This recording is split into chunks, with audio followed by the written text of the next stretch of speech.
Baik, Bismillahirrahmanirrahim. Assalamualaikum warahmatullahi wabarakatuh. Waalaikumsalam warahmatullahi wabarakatuh. Alhamdulillah, wassalatu wassalamu ala asrofi anbiya'i wal mursalin wa ala alihi wa ashabi ajmain. Ashhadu an la ilaha illallah wa ashhadu anna Muhammadan abduhu wa rasuluh. Allahumma sholli ala Muhammad wa ala ali Muhammad fil alamin innaka Hamidum Majid. Rabbi shrah li sadri wa yassir li amri wahlul 'uqdatam min lisani yafqahu qawli amma ba'd. Alhamdulillah, bersyukur kehadirat Allah, malam hari ini kita dapat berzumpa kembali dalam halaqah pekanan Jumat malam yang insya Allah mudah-mudahan diberkahi oleh Allah. Ini sudah dihadiri oleh Diam dan Duafa, Ustaz Fajar, dan juga narasumber kita Ustaz Hardi, dan juga Bang Abe, serta teman-teman yang mungkin menyimak secara tidak langsung melalui streaming di Facebook Dompet Duafa Hong Kong. Alhamdulillah, mudah-mudahan semuanya dalam keadaan sehat walafiat dan tetap dalam hidayah iman dan Islam. Amin amin ya rabbal alamin. Salam tas selawat semoga tetap tercurah junjungan kita Nabi besar Muhammad Shallallahu Alaihi Wasallam, para sahabatnya, tabiin, para alim ulama, seluruh Islam yang memperjuangkan agamanya, dan semoga kita termasuk di dalamnya. Dan semoga Allah pantaskan kita untuk mendapatkan syafaat dari beliau nanti di yaumil akhir. Amin amin ya rabbal alamin. Baik, alhamdulillah malam hari ini kita tetap dibersamai oleh Ustadz kita, Ustadz Hardi Agusman, yang akan membersamai kita malam hari ini dengan tema hikmah di balik musibah. Ini studi kasus forced migration atau ya termination atau apapun lah bentuk musibahnya.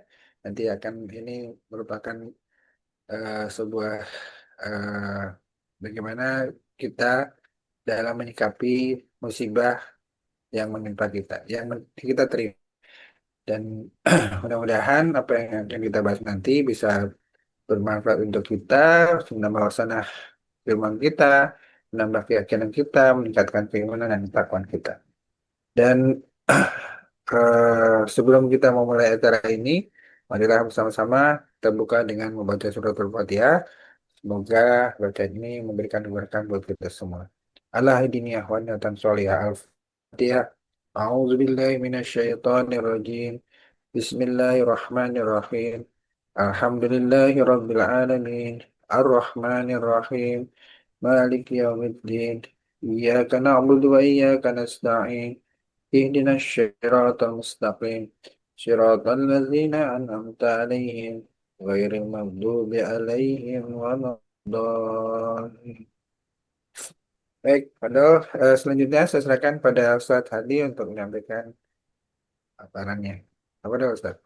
Terima kasih Pak Adi, Ustadz Fajar, Bang Abe, Pak Abe, dan Pak Gozali, serta seluruh partisipan yang ada di Facebook.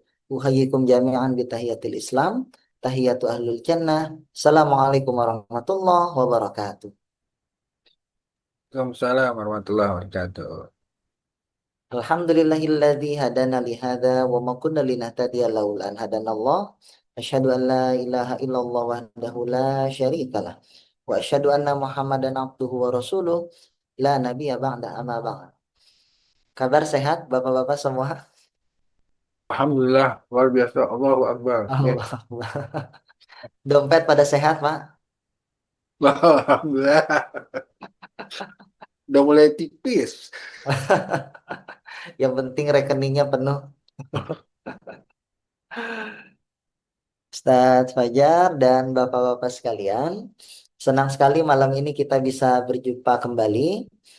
Pada pertemuan di pekan lalu kita membahas hadis Arba'in yang kedua kaitannya dengan Islam, iman dan juga ihsan sebagai modal dasar agama ini mengatur kehidupan kita sebagai seorang muslim. Pada pertemuan kali ini tema kita berkaitan dengan hikmah di balik musibah. Saya mengambil studi khusus tentang forced migrations. Terbuka sekali dengan diskusi ataupun perdebatan, sanggahan jika dalam proses pembicaraan ada yang keliru atau perlu ditambahkan, sangat welcome sekali. Nah, Bapak-Bapak sekalian, pada hakikatnya semua kita setiap manusia itu pasti akan diuji oleh Allah, baik yang besar ataupun yang kecil, lambat ataupun cepat, banyak ataupun sedikit. Setiap kita nggak akan pernah luput dari yang namanya ujian. Ahasiban nas ayyutsraku ayyaqulu amanna wa hum la yuftanun. Apakah kalian mengira ketika kalian mengaku beriman dan aku akan tinggalkan begitu saja? Surah Al-Ankabut ayat kedua tadi merupakan pertanyaan yang tidak butuh jawaban. Karena sudah pasti setiap manusia itu akan diuji dan tidak akan pernah terlepas dalam ujian. Ujian dalam bahasa hadis itu disebut dengan bala. Kalau kita buka kamus Mu'jam, bala itu bisa terbagi menjadi dua makna yang berlainan. Makna yang pertama yaitu kaitannya dengan nikmat. Ujian ternyata bisa berupa nikmat. Atau bahkan yang kedua, ujian itu bisa diartikan sebagai cobaan. Selama ini mainstream kita mengetahui bahwa ujian hanya sebatas dengan cobaan. Padahal ada juga ujian yang bisa berupa kesenangan. Kita memiliki pekerjaan yang baik, rumah yang baik, kendaraan yang baik, jabatan yang baik. Itu bisa menjadi ujian bagi kita manakala ada rasa sombong lebih baik daripada yang lain. Sehingga tergelincir hati kita kepada sifat yang seharusnya kita tidak miliki, yaitu sifat sombong. Karena sifat sombong itu hanya berhak milik Allah Subhanahu wa taala. Al-Mutakabbir. Nah, maka ada ayat Allah mengatakan wala tamshi fil ardi maraha. Jangan kalian berjalan di atas muka bumi ini dengan sombong. Jadi ujian itu bisa berupa nikmat ataupun bisa berupa cobaan. Jadi terminologi ujian atau dalam bahasa hadis disebutkan dengan bala terbagi menjadi dua. Ada terminologi lain yang digunakan dalam Islam yang mengcapture bagian daripada ujian, yaitu yang kita kenal dengan musibah. Musibah itu secara harfiah ada 10 kali Allah sebutkan dalam Al-Quran dan keseluruhnya dalam konteks yang tidak disukai oleh jiwa manusia. Artinya semuanya negatif. Kekurangan harta, sakit, meninggal, ketakutan, kecemasan, dan lain sebagainya. Semua yang sifatnya tidak disenangi oleh jiwa manusia. Itu yang disebut dengan musibah. Konteks musibah dijelaskan juga oleh ulama yang mengatakan bahwa karena ulah campur tangan manusia, akibat perbuatan manusia, Allah kirimkan ujian untuk menghapuskan dosa-dosanya. Zoharul fasadu fil barri wal bahr bima kasabat aydin nas. Telah terjadi kerusakan di atas muka bumi ini, di daratan atau di lautan karena ulah tangan kita sendiri sebagai manusia. Kalau ujian atau konteks bala yang pertama tujuannya adalah meningkatkan derajat manusia, tapi untuk konteks musibah, dia adalah untuk mengingatkan kita sebagai manusia atas kesalahan, kelalaian, keserakahan yang kita lakukan di atas muka bumi ini. Jadi, Bapak-bapak sekalian, konteks musibah tujuannya adalah untuk mengingatkan kita sebagai alarm, tidak berlebih-lebihan kita dalam memperlakukan bumi, memperlakukan manusia, dan lain sebagainya. Hari ini, Indonesia misalkan diuji dengan berbagai cobaan yang sangat besar. Hanya dalam kurun waktu sebentar, lebih dari 1.000 orang meninggal. Bahkan ada ratusan lainnya yang hari ini masih belum diketemukan. Entah tertimbun batang-batang pohon, lumpur, atau bahkan jasadnya sudah rusak karena kurun waktu yang sudah cukup lama, 3 pekan. Sehingga bisa jadi konteks bencana yang hari ini terjadi di Indonesia itu sebagai alarm dari Allah bahwa alam speak for itself atas ulah tangan kita yang mengeksploitasi berlebihan hutan, pembalakan, dan lain sebagainya. Nah, maka sikap kita sebagai seorang muslim ketika adanya musibah atau bala adalah menyikapinya sebagai orang beriman, menganggap ini sebagai teguran agar kita tidak berlebihan, agar kita tidak lalai dari amanah yang Allah sudah berikan kepada kita. Nah, Bapak-bapak sekalian, banyak hal dalam dunia ini yang sebenarnya bukan kita yang melakukan, tapi juga kita ikut terkena dampaknya. Seperti halnya bencana alam yang terjadi misalkan. Mungkin sebagian besar korban itu tidak ikut campur dalam pembalakan hutan. Tapi mereka menjadi korban yang sangat dirugikan. Keluarganya meninggal, rumah tangganya hilang, dan lain sebagainya. Ibu bapak, ada maksud ketiga selain Allah ingin ningkatin derajat, menghapuskan kesalahan, mengingatkan, dan yang tujuan Allah mendatangkan bala dan juga musibah adalah agar manusia ini terhindar dari sebuah penyakit yang namanya penyakit wahn, al-wahnu. Al-wahn itu disebut dengan hubbud dunya wa karahiyatul maut. Cinta dunia tapi takut mati. Kalau saja di dunia ini semua kebutuhan kita, keinginan kita terwujud, pastilah saja ada kecenderungan kita cinta dengan dunia ini dan takut sekali untuk meninggalkannya. Kebutuhan material kita, kesenangan kita, kebahagiaan, kesehatan, itu tercukupi semuanya di dunia. Sebagai manusia normal, pasti kita akan mencintai dunia ini dan akan khawatir kalau saja suatu hari kita meninggal. Bukankah begitu kekhawatiran banyakkan orang-orang beriman? Takut mati. Nah, maka tujuan Allah menciptakan musibah ini tidak lain tidak bukan salah satunya adalah agar kita terhindar dari penyakit wahan, yaitu hubbud dunya wa karahiyul maut. Bapak-bapak sekalian, banyak kejadian di muka bumi ini yang sebenarnya kita terima dampaknya walaupun kita tidak ikut melakukan perbuatan tersebut. Sebagai contoh, yaitu forced migrations. Banyaknya jumlah pengungsi. Isu pengungsi ini barangkali masih jarang kita dengarkan. Masih menjadi sebuah hal yang tabu. Terlebih sebagai kita yang tinggal di Hong Kong ini, jarang kita menemui adanya pengungsi. Sama halnya dengan di Indonesia.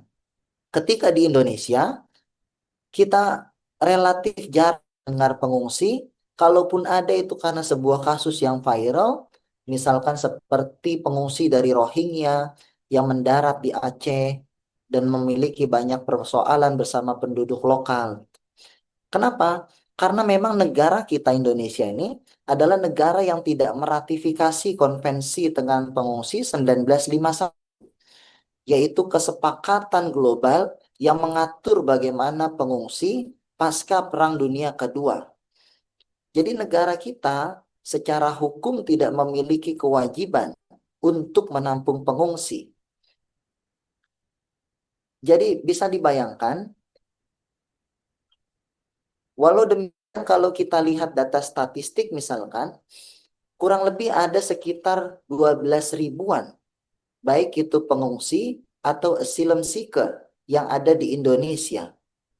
dari berbagai negara, mayoritas dari Afghanistan, Suriah, dan juga Rohingya. Nah, Bapak-Bapak sekalian, isu tentang pengungsi ini harusnya menjadi perhatian besar umat Muslim karena memang mayoritas dari jumlah pengungsi itu datang dari umat Muslim. Nah, saya ingin menunjukkan sebuah data statistik bagaimana ternyata tingkat daripada pertumbuhan pengungsi amat sangat besar. Kalau kita lihat di data UNHCR, itu jumlahnya ada sekitar 107 juta orang yang terbagi menjadi 3 kategori.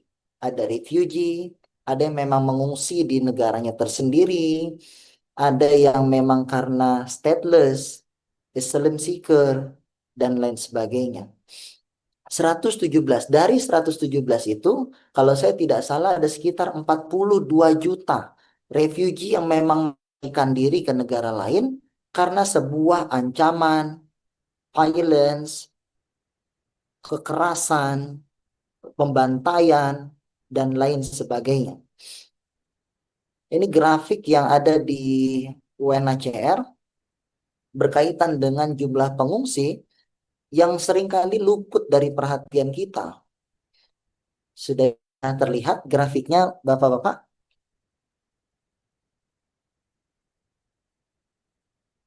Sudah terlihat, Pak Adi?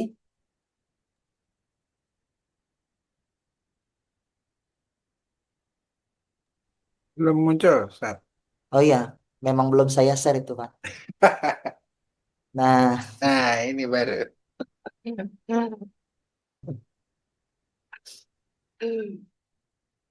nah, ini data resmi yang saya kutip dari UNHCR. Global Force Displacement kurang lebih 20 tahun terakhir. Data ini diupdate terakhir pada bulan Juni 2025, yang pertumbuhannya selalu meningkat. Ada 2 tahun yang signifikan sekali peningkatannya, yaitu, oh mohon maaf, keluar ya Pak.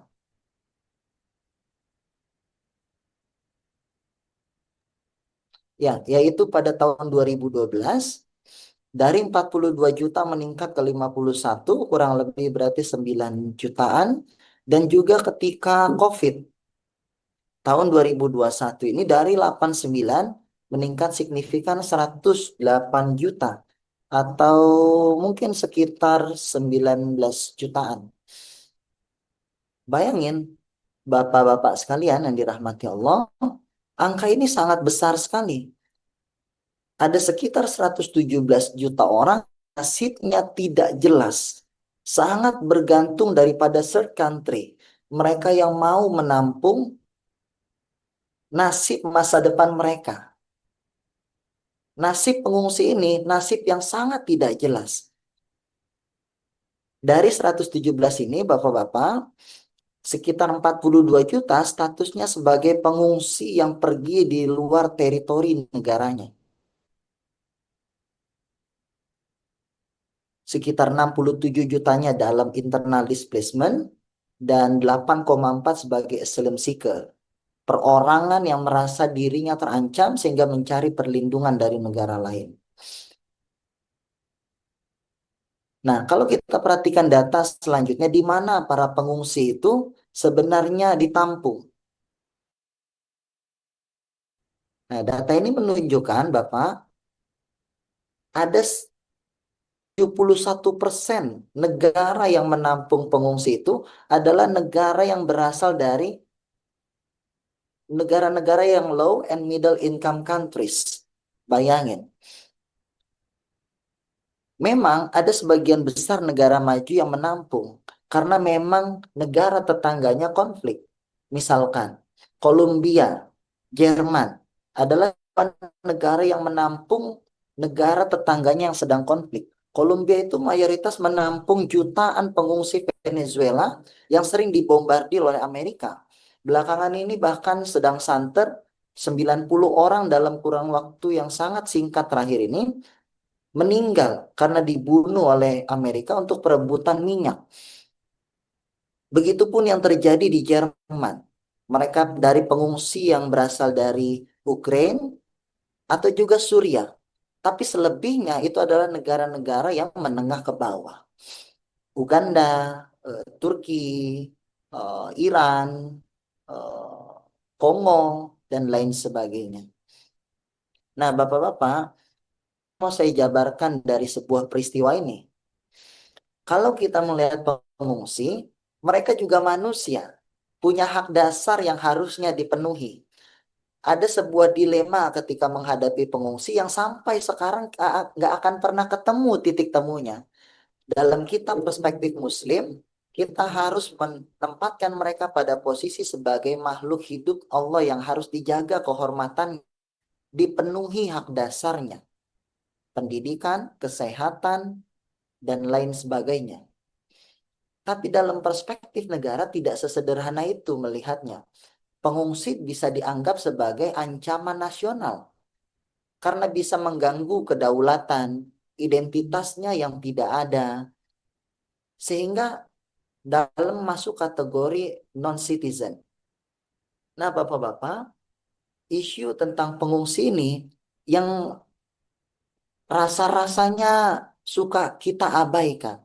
Kalau kita lihat misalkan kemarin di Sumatera saja, itu yang paling dekat bisa kita lihat dengan kasat mata, bagaimana sebenarnya nasib hajat hidup orang.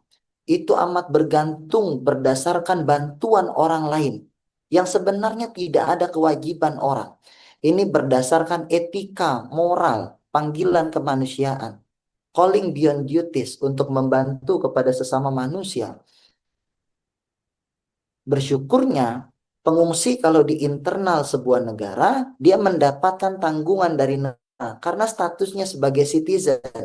Tapi kalau pengungsi yang beyond territory, mereka tidak memiliki tanggung jawab negara karena dia sudah pergi dari negaranya ke negara transit ataupun host countries atau dia disebut negara ketiga, sehingga statusnya menjadi status non-citizen atau dalam penantian untuk menunggu status kewarganegaraannya di negara lain.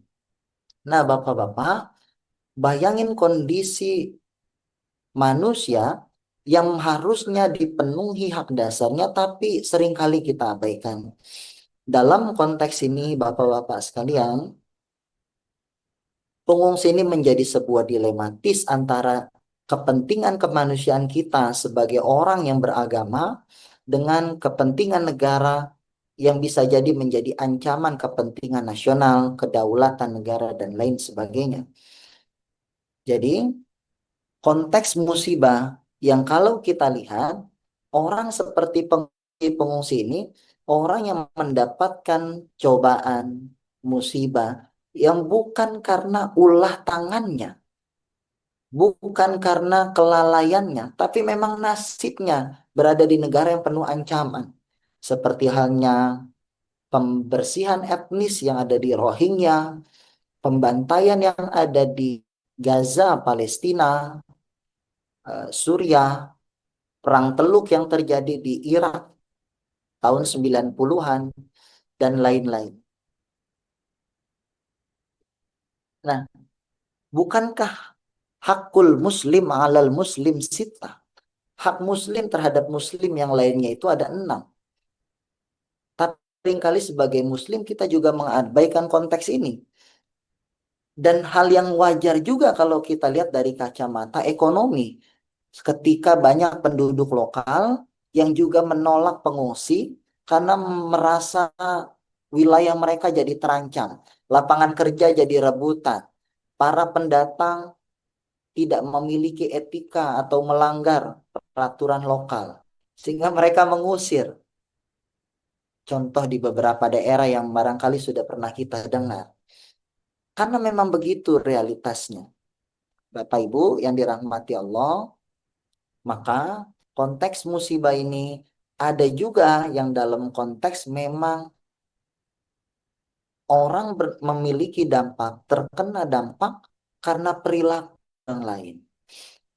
Itu mengapa dalam pertemuan ini Kalau kita lihat saudara-saudara kita yang ada di Sumatera, mereka yang dijamin negara saja dan dibantu gotong royong untuk mendapatkan bantuan, hari ini grafik kematiannya, angka kematiannya terus meningkat.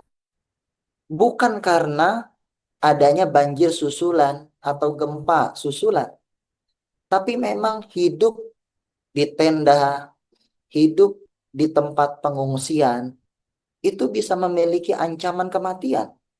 Makanan yang belum tentu terpenuhi, gizi yang berkurang, em, kesehatan yang kekurangan tenaga medis, dan lebih fatal lagi adalah kesehatan mental. Saya bersama Ustadz Fajar pernah satu hari tahun 2015 kita mengurusi pengungsi yang ada di Rohingya, Aceh.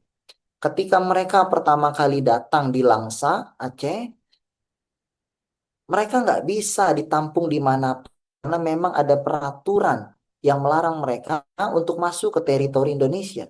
Maka mereka ditampung di pinggir-pinggir pantai, hanya ditempatkan di tenda-tenda. Pernah satu malam kami kunjungan ke mereka tengah malam untuk mengontrol bagaimana kondisi mereka karena kondisinya hujan. Dan yang terjadi ternyata tenda-tenda mereka berterbangan, kehujanan, karena memang di pinggir pantai tidak ada bangunan yang mencukupi kapasitas menampung mereka. Sehingga ada mereka yang kelaparan dan akhirnya meninggal.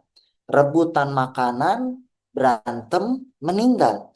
Begitu kondisi uncertainty mereka sebagai seorang pengungsi yang mencari perlindungan.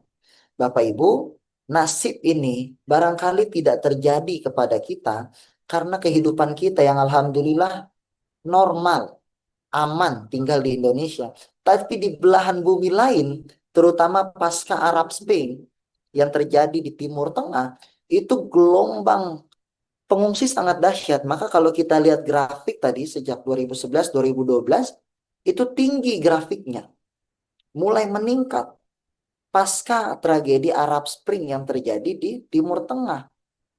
Jadi, Bapak Ibu, bicara tentang keislaman tidak cukup hanya urusan kita hablum minallah, urusan kita ibadah kepada Allah, sholat kita, puasa kita, haji kita, tapi ada urusan kemanusiaan yang itu memang harus kita penuhi sesama kita.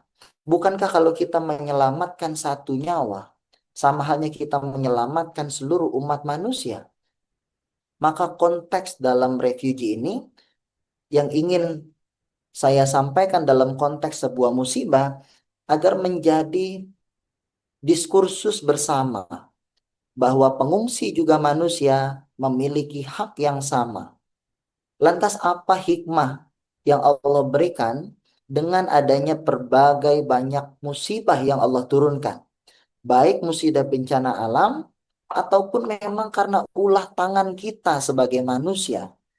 Setidaknya bagi korban yang mendapatkan sebuah musibah ada 3 hikmah yang bisa kita petik. Yang pertama, itulah musibah cara Allah mengangkat derajat hambanya. Yang kedua, untuk menghapuskan, mengingatkan kesalahan-kesalahan kita. Dan yang ketiga, untuk menghindarkan kita dari penyakit al-wahan atau penyakit hubbud dunya wa karahiyatul maut. Cinta dunia, takut mati. Tapi dalam perspektif kita yang bukan penyintas bencana, bukan orang yang mendapatkan musibah, itu harus dimaknai setidaknya dalam satu hal, yaitu sebagai pengingat kalau ternyata kita adalah makhluk Allah yang lemah, kalau Allah begitu mudah mengambil seluruh yang Allah sudah titipkan kepada kita, dan juga sebagai pengingat bahwa ada kewajiban moral sebagai umat muslim untuk tolong menolong kepada sesama umat manusia. Jadi Bapak-Bapak yang dirahmati Allah, musibah juga memiliki hikmah tidak hanya bagi korban, tapi bagi kita yang hari ini tidak ditimpakan, tapi menyaksikan, baik melalui media sosial atau menyaksikannya secara langsung. Semoga dengan musibah yang Allah berikan, dengan konteks pengungsi yang bagi saya hidup yang paling tidak jelas adalah pengungsi. Karena tidak ada sama sekali jaminan untuk mereka mendapatkan kewarganegaraan. Even mereka menunggu belasan tahun di negara transit seperti di Indonesia. Tidak ada kejelasan. Karena tidak ada SOP baku kapan mereka akan terpenuhi. Itu tergantung daripada host countries yang mau menerimanya. Bahkan kalau saya pernah ngobrol dengan para pengungsi, itu bahkan ada yang sampai belasan tahun, 20 tahun belum mendapat identitas kejelasan mereka di host countries. Diterimakah atau tidakkah? Atau bahkan mungkin kewajiban mereka untuk dipulangkan kembali ke negaranya.